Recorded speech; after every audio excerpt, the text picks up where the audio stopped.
নমস্কার বন্ধুরা, চৈতির রান্নাঘরে তোমাদের সবাইকে স্বাগত। আজকে আমি যে রান্নাটি তোমাদেরকে করে দেখাবো বাংলার ঘরে ঘরে অতি পরিচিত রান্না, কাঁচকলার কোফতা। আমি কিভাবে করছি সেটাই তোমাদেরকে বলবো। এখানে কাঁচকলার কোফতাগুলোকে আমি কোফতার আকারে করে রেখে দিয়েছি। কাঁচকলা আলু সেদ্ধ করে জল ঝরিয়ে নুন, হলুদ, জিরে গুঁড়ো, ধনে গুঁড়ো, লঙ্কা গুঁড়ো আর তার সঙ্গে সামান্য বেসন, তার সঙ্গে সাদা তিল, হ্যাঁ বন্ধুরা, সাদা তিল মেখে আমি বড়া ভেজে রেখে দিয়েছি। এইখানে কাঁচা যে বেসন আমরা বড়া করতে ব্যবহার করি, সেই বেসন আমি কিন্তু শুকনো খোলায় একটু ভেজে রেখে দিয়েছি। যেই বেসন ভাজবে, কাঁচা বেসন খেলে কিন্তু পেট খারাপ হয়, শরীর খারাপ হয়। বেসন ভেজে খেলে শরীর খারাপ হয় না, আর দ্বিতীয়ত কাঁচা খাওয়াও যায় না, আর সুগন্ধ বেরোয়। এখানে গরম মশলা নিয়েছি খুব সামান্য, একটা দারুচিনি, ছোট এলাচ আর লবঙ্গ। এইটাতে আমার রসুন এবং আদা বাটা আছে, পেঁয়াজ দিচ্ছি না। রসুন, আদা, লঙ্কা একসঙ্গে বেটে রেখেছি, ঘি আছে, নুন আছে, মশলার ডিবে। আমি রান্নাটা কিন্তু ঘিতে করব, তোমাদের যদি মনে হয় তোমরা সর্ষের তেলেও করতে পারো। আর একটা ইনগ্রেডিয়েন্টস আছে, সেটা হচ্ছে নারকেলের দুধ। চলো দেখে নিই। এখানে আমি হলুদ গুঁড়ো, জিরে গুঁড়ো, ধনে গুঁড়ো, কাশ্মীরি লঙ্কার গুঁড়ো, কালো জিরে সব নুন একসঙ্গে কড়াইয়ের মধ্যে দিয়ে দিয়েছি। একটুখানি গরম করে নেব। তোমরা জানো আমি বলি যে শুকনো খোলায় যদি মশলা গরম করা যায় তাহলে কিন্তু খুব সুন্দর স্বাদ বেড়ে যায়। একটু গরম হলে আমি ঘিটা দেব। তোমরা চাইলে সর্ষের তেলে করবে, কিন্তু শেষে ঘিটা দিও, খেতে ভালো লাগবে। যেহেতু রসুন আছে, পুরোটা তো আমরা বলতে পারি না যে নিরামিষ, কারণ আমাদের নিরামিষ রান্নায় কিন্তু রসুন পেঁয়াজ পড়ে না। সাধারণত কাঁচকলার কোফতা আমরা নিরামিষই খেয়ে থাকি। আমি ঘি দিচ্ছি।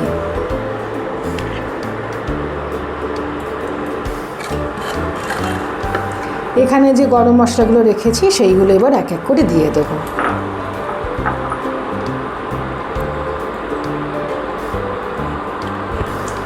দারচিনি, লবঙ্গ,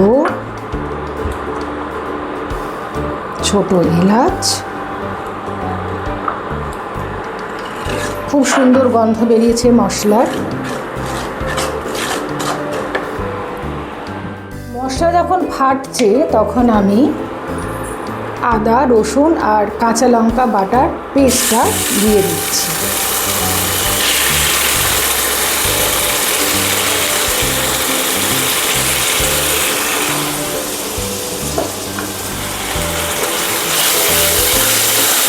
খুব ভালো করে নাড়াবো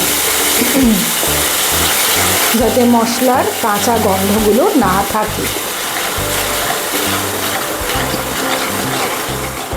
মশলা যখন ভাজা হয়ে যাচ্ছে, তোমরা দেখতেই পাচ্ছ তেল ছাড়ছে, তখন আমি এই ভাজা বেসনটা দিয়ে দেব। বেসন 2 চামচ।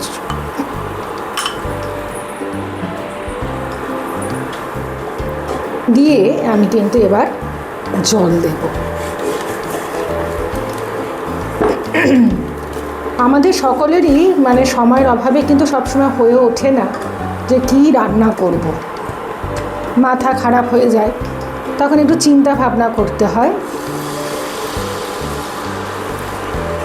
খুব ভালো করে আমি দুটা নাড়াবো, অল্প সময়ের মধ্যে হয়ে যায়, একটু রকমারি।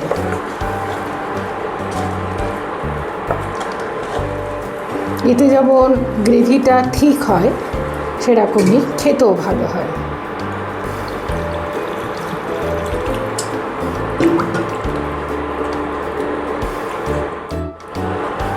খুব ভালো করে আমি নাড়িয়ে দেব। এবং বুঝতেই পারছো আওয়াজ শুনে যে ইন্ডাকশানে আমি ব্যবহার করছি। গ্যাস বুক করলেও 2 সপ্তাহ আগে দিচ্ছে না, আমরা সবাই জানি, সবার বাড়িতেই একই অবস্থা। খুব ভালো করে আমি ডালা পাকানো গুঁড়ো মিক্সড করে দিচ্ছি। এরপরে আমি একটু ফুটতে দেব।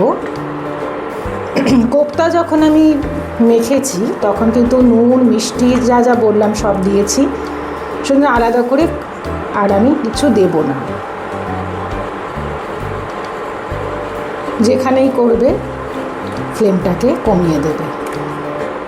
আমি অনেকটাই জল দিয়েছি, জানো তোমরা, বসে যাবে, অনেকটা বেসন আছে বলে। আমি এবার ঢাকা দিয়ে দিচ্ছি। এইটা গ্রেভি যেটা সেটা ফুটে উঠবে।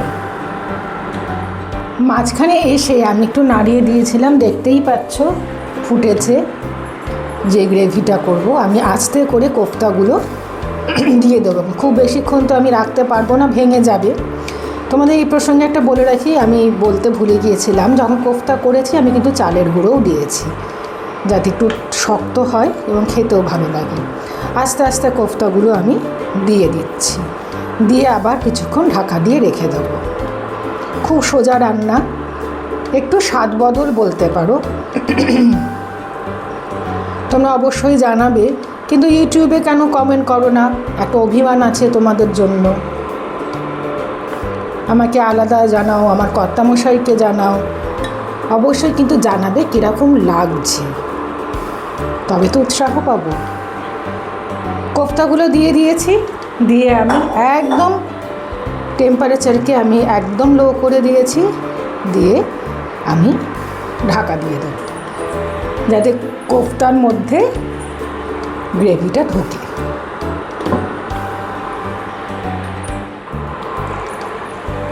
বন্ধুরা, আমি মাঝখানে এসে নাড়িয়ে দিয়ে গেছি, দেখতেই পাচ্ছ কতটা গাঢ় হয়ে গেছে। খুব স্বাভাবিক, একে মশলা পড়েছে, তার উপর বেসন দিয়েছি। এবারে যেটা করব, রান্না আমার প্রায় শেষের পথে, সেদ্ধ হয়ে গেছে, বেশি নাড়ানাড়ি করছি না, তাহলে ভেঙে যাবে। নারকেলের যে দুধটা রেখেছিলাম ওটা এবার দিয়ে দিচ্ছি। বাড়িতে ধনেপাতা ছিল না, তোমাদের বাড়িতে যদি ধনেপাতা থাকে সবার শেষে একটু ধনেপাতা দিয়ে দেবে, খেতে খুব ভালো লাগবে। একদম আমার নিজস্ব রেসিপি, অবশ্যই জানাবে। মেসেঞ্জারে নয়, একদম ইউটিউব চ্যানেলে জানাবে তোমাদের কেমন লেগেছে। আর একটুখানি দেবো, সবটা দিচ্ছি না, এটা কিন্তু বসে যাবে। সবটা দিলে অনেকটা গ্রেভি হয়ে যাবে, অতটা আমার প্রয়োজন নেই। আর একটু ফুটে উঠলেই আমি কিন্তু নামিয়ে দেব। কাঁচকলার কোফতা আমার তৈরি হয়ে গেছে। গরম গরম ভাত দিয়ে খুব ভালো লাগবে।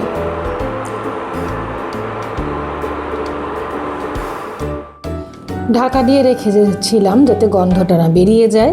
তৈরি হয়ে গেছে কাঁচকলার কোফতা, দেখতেই পাচ্ছ। গ্রেভিটা কিন্তু একটু বেশি রেখেছি, কারণ বসে যাবে। তোমরা অবশ্যই বলবে আমার এই রান্নাটা তোমাদের কেমন লেগেছে।